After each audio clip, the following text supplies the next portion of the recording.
Hello all, welcome back to channel ஜூப் சரி தமிழ். நீங்கள் 10th பாஸா? உங்களுக்கு தெரியுமா, நீங்கள் 10th எடுத்துருக்கக்கூடிய மதிப்பெண்ணை பொறுத்து உங்கள் சொந்த கிராமத்தில் உங்களால் ஒரு நிரந்தர வேலை பெற முடியும்.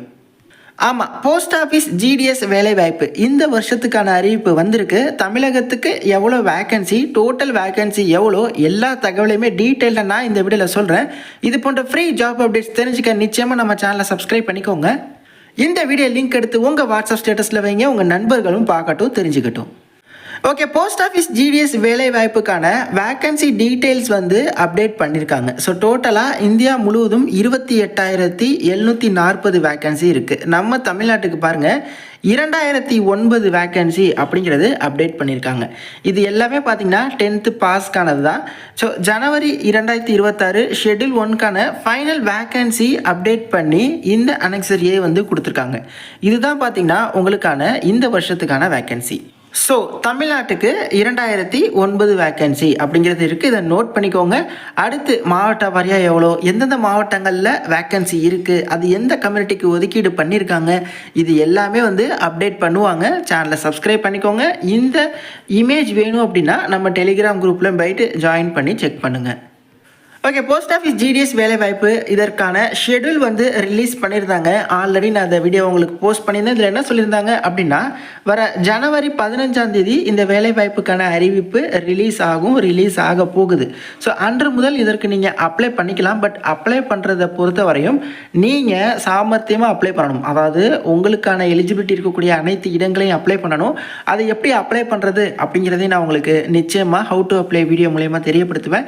ஸோ கண்டிப்பாக நம்ம சேனலை சப்ஸ்கிரைப் பண்ணிக்கோங்க. டீட்டெயில் நோட்டிஃபிகேஷனையும் எக்ஸ்பிளைன் பண்ணுறேன். ப்ளஸ் எப்படி அப்ளை பண்ணுறது, எப்படி அப்ளை பண்ணுறதுக்கான ட்ரிக்ஸ் என்ன, லாஸ்ட் டைம் யாருக்கெல்லாம் வேலை கிடச்சிருந்தது, community wise cut off video எல்லாமே வரும் காலத்தில் ஒரு வீடியோவை நான் போஸ்ட் பண்ணுறேன். ஸோ ஃபர்தராக இதற்கான எலிஜிபிலிட்டி என்ன, சேலரி என்ன, வேலை எப்படி இருக்கும் எல்லாத்தையும் நான் உங்களுக்கு சொல்கிறேன். ஓகே, இது என்ன அப்படின்னு பார்த்தீங்கன்னா, கடந்த வருடம் அதாவது 2025 வந்த நோட்டிஃபிகேஷன் பிடிஎஃப். இதை வச்சு நான் உங்களுக்கு எல்லாமே எக்ஸ்பிளைன் பண்ணுறேன். ஓகே, என்னென்ன பதவிகளுக்கு இதில் வேலைவாய்ப்பு வரும் அப்படின்னா, பிபிஎம் அப்படின்னு சொல்லுவாங்க. அப்புறம் ஏபிபிஎம் அதாவது branch post master, assistant branch post master அப்படின்னு சொல்லுவாங்க. இது எல்லாமே பார்த்தீங்கன்னா ஜிடிஎஸ் அப்படிங்கிற பிரிவுக்கு கீழே வரும்.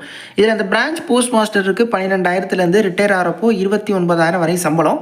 ஏபிபிஎம்க்கு 10,000 ரிட்டையர் ஆகிறப்போ 24,470 வரையும் உங்களுக்கு சம்பளம். அதாவது இது ஒரு அரசு வேலைவாய்ப்பு கிடையாது, ஒரு மத்திய அரசு வேலைவாய்ப்பு அப்படின்னு சொல்லிட முடியாது. ஏன்னா அரசு அதிகாரிகளுக்கு நிறைய பெனிஃபிட்ஸ் இருக்கும், இந்த மாதிரி விஷயங்கள். பட் இது பார்த்தீங்கன்னா நிரந்தர வேலைவாய்ப்பு தான். உங்களுக்கு ஒரு 2 வருஷம் இருக்கும், 3 வருஷம் இருக்கும் அப்படிங்கிற கான்ட்ராக்ட் பேசிக்ஸோ அந்த மாதிரி விஷயங்கள் இல்லை. இது நிரந்தர வேலை தான், ஆனால் அரசு வேலை கிடையாது. அதனால தான் சேலரி பார்த்தீங்கன்னா உங்களுக்கு கம்மியாக இருக்கும். ஆனால் நீங்கள் இந்த ஜிடிஎஸ்ஸாக ஜாயின் பண்ணி 3 வருஷம் கம்ப்ளீட் பண்ணிட்டீங்க அப்படின்னா போஸ்ட் ஆஃபீஸ் அதாவது மத்திய அரசு வேலைவாய்ப்பு போகிறதுக்கு வாய்ப்பு இருக்குது. பட் அதுக்கும் நீங்கள் உழைக்கணும், படிக்கணும். அதாவது 3 வருஷம் முடித்தவங்க யாரெல்லாம் ஜிடிஎஸ்ஸாக சக்ஸஸ்ஃபுல்லாக 3 வருஷம் கம்ப்ளீட் பண்ணியிருக்கீங்களோ நீங்கள்லாம் இந்த போஸ்ட் ஆஃபீஸ்லேருந்து எம்டிஎஸ் அப்படிங்கிற நோட்டிஃபிகேஷன் ரிலீஸ் பண்ணுவாங்க. அந்த நோட்டிஃபிகேஷன் ஜிடிஎஸ்ஸாக இருக்கிறவங்க மட்டுமே அப்ளை பண்ணலாம் அப்படிங்கிற மாதிரி வரும். அதுலேயும் ஒரு டீசெண்டான வேக்கன்சி வரும். ஸோ அந்த நோட்டிஃபிகேஷனுக்கு நீங்கள் ப்ரிப்பேர் பண்ணி ட்ரை பண்ணிக்கிட்டே இருந்தால் உங்களுக்கு அதில் வேலை கிடைக்குது அப்படின்னா அது நிரந்தர அரசு வேலையாக போயிடும். சம்பளம் இல்லாமல் பெனிஃபிட்ஸும் கிடச்சிடும். பட் பர்டிகுலர்லி இந்த ஜிடிஎஸை பொறுத்தவரையும் நிரந்தர வேலை தான், பட் அரசு வேலை இல்லை. 18 40 வயசு வரை உள்ளவங்க அப்ளை பண்ணலாம். எஸ்சி எஸ்டினா ப்ளஸ் 5 இயர்ஸ் எடுத்துக்கோங்க 45. பிசி எம்பிசி டிஎன்சி பிசிஎம்னா ஓபிசியில் இருக்கீங்க ப்ளஸ் 3 இயர்ஸ் எடுத்துக்கோங்க 43 வயதுன்னு அப்ளை பண்ணிக்கலாம்.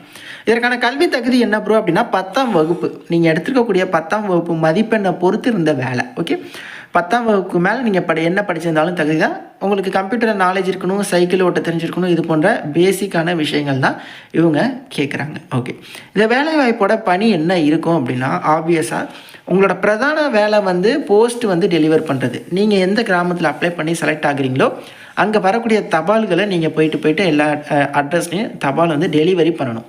போஸ்ட்மேன் அப்படிங்கிற பணி. அது இல்லாமல் போஸ்ட் ஆஃபீஸில் இருக்கக்கூடிய ஸ்கீம்ஸை ப்ரமோட் பண்ணுறது, ஸ்டாம்ப்ஸ் சேல் பண்ணுறது, இந்த மாதிரி இன்னும் நிறைய பணிகள் இருக்குது. பட் பிரதான பணி என்ன அப்படின்னா லெட்டர்ஸ் டெலிவர் பண்ணுறது தான். இதுக்கு பார்த்திங்கன்னா ஃபீஸ் இருக்குது.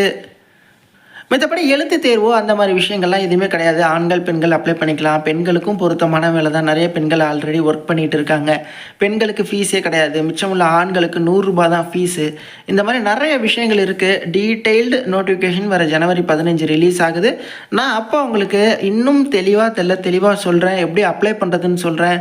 எப்படி அப்ளை பண்ணுறப்போ ட்ரிக்ஸாக அப்ளை பண்ணுறது அப்படிங்கிறதையும் சொல்கிறேன். அதாவது நீங்கள் இப்போ வந்து ஒரு ஓபிசியில் வரீங்க அப்படின்னா, ஏன்னா இது வந்து ஒரு மத்திய அரசுலேருந்து வந்திருக்கிறதுனால பிசி, எம்பிசி, டிஎன்சி, பிசிஎம் நீங்கள் எல்லாருமே ஓபிசி அப்படிங்கிறது பிரிவு கீழே தான் வருவீங்க. ஸோ நீங்கள் ஓபிசி அப்படிங்கிறதுல அப்ளை பண்ணுறீங்க அப்படின்னா, நீங்கள் ஓபிசின்னு கொடுத்து உள்ளே போகிறப்போ உங்களுக்கு வந்து பொது பிரிவினர், அதாவது யூஆர் இருக்கக்கூடிய பணியிடங்களுக்கான வேக்கன்சியுமே காட்டும். ஆனால் நம்ம பசங்க என்ன பண்ணுவாங்கன்னா, அந்த ஓபிசி தானே நம்ம, சரி ஓபிசியை மட்டும் டிக் பண்ணுவோன்னு ஓபிசியை மட்டும் டிக் பண்ணுவாங்க. அப்படி பண்ணக்கூடாது. ஓபிசி, யூஆர் எல்லாத்துக்கும் நீங்கள் நம்பர்ஸ் கொடுக்கணும். ஸோ அது எல்லாத்தையுமே நான் அப்ளை பண்ணுறப்போ அந்த ட்ரிக்ஸ் எல்லாத்தையுமே நான் உங்களுக்கு சொல்லித்தரேன். நிறைய பேருக்கு இந்த வீடியோ ஷேர் பண்ணுங்கள். வேகன்சி அப்டேட் வந்திருக்கு. நிச்சயமாக இந்த வீடியோ உங்களுக்கு பயனுள்ளதாக இருக்கும் அப்படின்னு சொல்லி நினைக்கிறேன். தேங்க்ஸ் ஃபார் வாட்சிங். Take care and bye. Tata.